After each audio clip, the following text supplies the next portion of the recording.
हरिकथा करके रिहर्सल करके शंकर भगवान ज्ञान समुद्र आरंभ होला माने तांकर शरीर माने संत जने ब्रह्मानंद सरस्वती माइक धरिया माने चलथिबो सरीबनी माइक धरिया माने आउ छाड़ीबनी से और रोज से ओथो पैसा लागे चलथिबो प्रवचन से दूथिबे तले अंतरिक्षकार अधिकारी शंकर भगवान अब ज्ञान समुद्र से मते गोटे कथा कहता हम गुरुदेव कहते जे समुद्र माठिया पाखक आसे ना माठिया समुद्र पाखक जाए माठियाटी समुद्र पाखक आसे आ समुद्र कोन माठिया पाखक जीव जीव नहीं किंतु माठिया एठी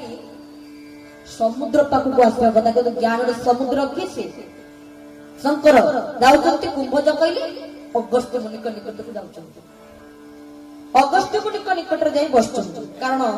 समुद्र बड़ ही पारे समुद्र विशाल ही पारे